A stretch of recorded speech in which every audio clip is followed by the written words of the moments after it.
Well, it's a new month, kind of 2 days into it. New week, same thing, 4 days into that. New day, but it's the same old message. Idaho medical leaders say this latest COVID surge is kicking their tail, and it's about to come to a head.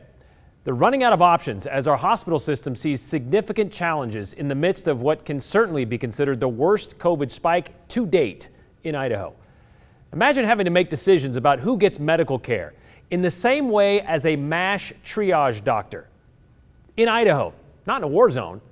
Well, that complicated equation to figure out who does get care and where they get that care is a daily struggle right now as Idaho and Northwest medical systems, they're simply running out of space and staff to care for some very sick people.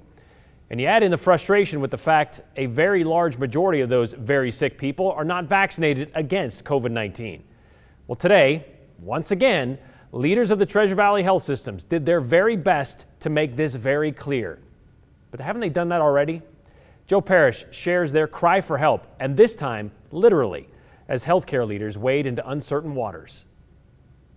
It is becoming more and more difficult, and we are really at the extreme of contingency conditions now. Idaho healthcare leaders are sounding the alarm. The current COVID situation is getting closer and closer to a crisis. As it stands, care at major providers is significantly impacted by the growing amount of people infected with COVID now needing intensive care. Here's how West Valley Medical Center Chief Medical Officer Dr. Richard Augustus describes the situation. It feels sometimes like we're rearranging chairs on the Titanic. There is so much that could be done to prevent this, but it's not. Dr. Stephen Nemerson, Chief Clinical Officer at St. Alphonsus, says the impacts of this COVID surge could affect emergency care in the coming weeks. The emergency room care they're going to receive is going to be delayed because it's a simple supply and demand phenomenon. We have more patients coming in now with COVID and other conditions, but we are prioritizing the most urgent, and then others that are less urgent will have longer waits. They will eventually be seen, but the waits will be longer. The situation we've been in since early 2020 has certainly taken a significant toll on healthcare workers who work day in and day out in high-stress situations. Healthcare workers have spoken out with frustration in recent weeks, saying they are not machines that can go forever. They are human beings. It's hard. It's hard when we go out in our communities and see large groups gathering, schools back in session with little accommodation for the infection prevention practices that are so important for shutting things down. It's hard to recognize just how serious the situation is within our hospitals. St. Luke's Chief Medical Officer Dr. Frank Johnson quickly got emotional when reflecting on the heavy burden that medical staffers are dealing with. And I can't help but get emotional when I talk about it. I apologize for that. Excuse me.